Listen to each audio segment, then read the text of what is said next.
o PT está estrategicamente evitando pautas de costumes, como a interrupção da gravidez e a união homoafetiva, em eventos direcionados a evangélicos e em seu congresso, com o objetivo de atrair esse eleitorado que majoritariamente tem rejeitado Lula. O coordenador nacional do setorial interreligioso do PT, Gutierres Barbosa, afirma que a prioridade é dialogar com a parte conservadora do país e combater o discurso de ódio.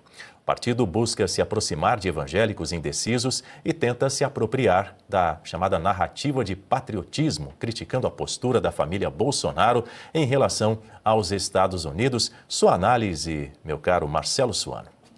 Bom, vamos direto ao ponto, né? Primeiro, é típico do PT, e é típico deste governo, é típico deste presidente, se apropriar da pauta alheia porque eles não são capazes de produzir algo coerente dentro da doutrina, da teoria que eles adotam, que é a teoria natural deles, são bases marxistas, são socialistas, então eles têm que se apropriar. O problema todo é a forma como eles estão se apropriando, porque eles estão se apropriando, apresentando contradições evidentes. O objetivo é só um: atrair o público evangélico. Por qual razão? Porque eles sabem que os evangélicos são sérios, sabem que os evangélicos, por serem cristãos, têm valores e sabem também que eles podem ser decisivos por uma razão simples, porque os evangélicos conseguem adentrar nas periferias das grandes cidades, estabelecendo não um controle, mas uma normatividade moral. Eles conseguem apresentar uma moralidade para que determinados segmentos. Então eles querem botar o conteúdo. Agora, não tem como eles apagarem tudo aquilo que eles falam. Dizer que são contra o aborto, evitar de falar sobre o aborto, é apenas uma mentira, não é uma estratégia, porque eles já se posicionaram em determinados momentos, dizendo, afinal de contas, qual é o seu credo.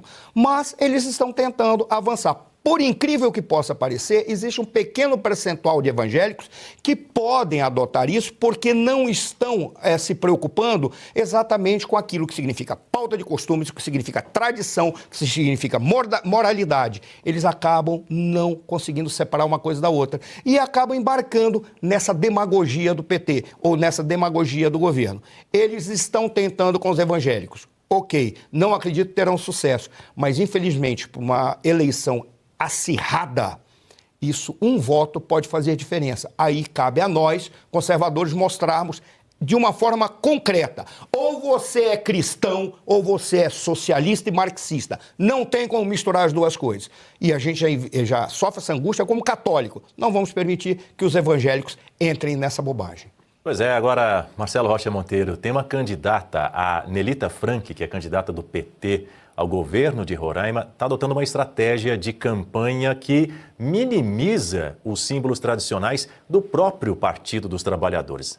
Nas redes sociais, ela exibe predominantemente tons de roxo e de rosa em vez de vermelho, como você acompanha aí na tela junto com a gente. Aliás, o presidente Lula raramente é mencionado no perfil oficial da pré-candidata. A campanha foca em pautas locais como garimpo ilegal, violência e proteção de mulheres e crianças, além de fortalecer a fiscalização ambiental. A mudança de estratégia ocorre em um estado historicamente apoiador de Jair Bolsonaro, onde Lula teve baixa votação em 2022. Nelita substituiu a candidata original, Antônia Pedrosa, devido a risco de inelegibilidade, mas o nome e a foto de Antônia permanecerão na urna eletrônica. A eleição suplementar acontece depois da cassação do mandato do governador anterior por abuso de poder.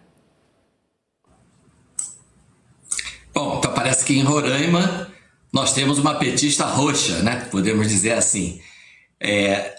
Daniel, o que é importante aqui? Eu subscrevo tudo que o meu xará falou aí sobre os valores conservadores, cristãos, né? Não apenas evangélicos, mas cristãos de um modo geral, incluindo os católicos. Os católicos acompanharam ao longo dos anos 60, 70, dentro da Igreja Católica, uma infiltração marxista chamada Teologia da Libertação, que rende aborrecimentos até hoje, né? Tivemos figuras históricas do PT ligadas à Igreja Católica, a essa Teologia da Libertação, que procura fazer essa mistura daquilo que não é absolutamente compatível, né? Que é o cristianismo com a ideologia comunista, a ideologia marxista. Agora, o que eu acho? Nós estamos na quarta eleição, né, do candidato Lula, quer dizer, contando apenas as 3 em que ele foi vitorioso, né, ele está tentando se eleger para um 4º mandato de presidente da República. Não é possível que a oposição durma nesse ponto. Né? Não é possível que a oposição deixe de mostrar para a população que esse discurso de ocultar os temas de costumes, as questões comportamentais, as questões do aborto, por exemplo, isso é estelionato eleitoral. Estelionato eleitoral. É isso que a oposição tem que deixar claro. Olha, o candidato Lula, ele pode até dizer nessa campanha, como disse na última, né, que ele é contra o aborto, mas isso é mentira.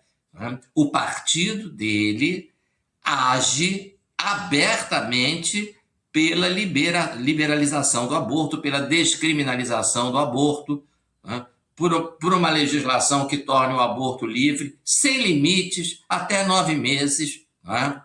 Essa é a visão e essa é a prática. Tão logo o Lula assumiu a presidência da República pela 3ª vez, os petistas começaram a implementar medidas para facilitar o aborto. Por exemplo, uma medida que revogava uma determinação do governo anterior, porque uma das causas para o aborto legal é o estupro. Né? Se a pessoa diz que foi vítima de um estupro e por isso quer abortar, ela tem que fazer um registro de ocorrência do estupro. Esse estupro tem que ser comunicado à autoridade policial, porque senão fica muito fácil. Né? Basta uma mera alegação. Então, essa era uma medida tomada pelo governo Bolsonaro e assim que os petistas chegaram ao poder novamente, trataram de revogá-la. Não se pode obrigar a mulher vítima de um estupro a registrar a ocorrência. Não. Como assim? Estupro hoje é crime de ação pública incondicionada. Então, imagina que o hospital tem conhecimento, porque a moça diz que foi estuprada e chegou ali para abortar. Não? Como é que isso não vai ser comunicado à polícia? Como é que a polícia não vai instaurar esse inquérito para saber se houve estupro ou se ela está cometendo o crime de falsa comunicação de crime, que é um delito previsto no nosso ordenamento. Você inventa um crime que não existiu para, de alguma forma, se beneficiar. Então, toda a prática, né, do PT é no sentido da liberalização do aborto, porque eles entendem que o aborto é uma coisa que deve ser permitida, deve ser incentivada, deve ser descriminalizada. O que é uma posição, eu discordo completamente, mas é uma posição defendida por muita gente. Agora, se você defende essa posição, você tem que defendê-la publicamente, né? Porque senão é estelionato. Você, não, eu sou contra o aborto, e aí assim que você ganha a eleição, você toma medidas para que o aborto seja liberado. Né? Então, a oposição não pode perder essa oportunidade. As pessoas precisam ser esclarecidas.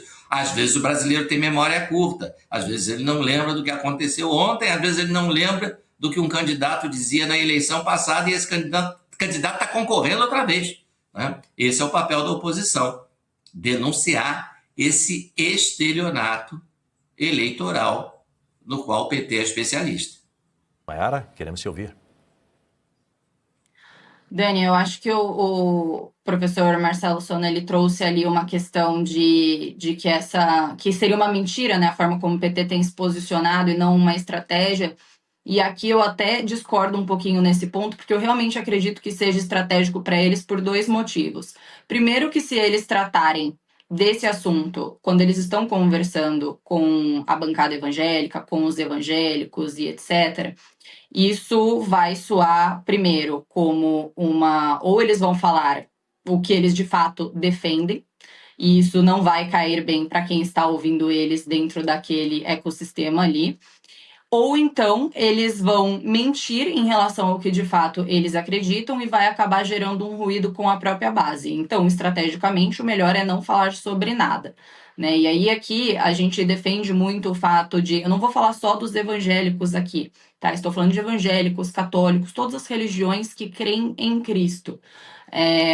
Nós partimos do pressuposto de que todas essas pessoas que estão ouvindo ali o que o Lula, o PT está dizendo, não concordam, possuem os valores que os cristãos defendem e tudo mais. Só que eu acho que existe uma grande diferença entre ser evangélico, católico, espírita, seja o que for, e ser cristão, né? Ser cristão é aceitar Jesus como seu único salvador, como dono da verdade, o caminho e a vida. É o único.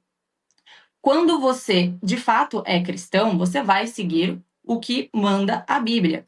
E o marxismo e os valores cristãos, eles não coincidem em nenhum ponto. A gente tem ali o ponto que o próprio Marx defende, que a religião é o ópio, né, do povo, contra a religião totalmente, mas existem várias outras questões que o marxismo defende que simplesmente não compactuam com o que a Bíblia dita ou que os cristãos de fato acreditam.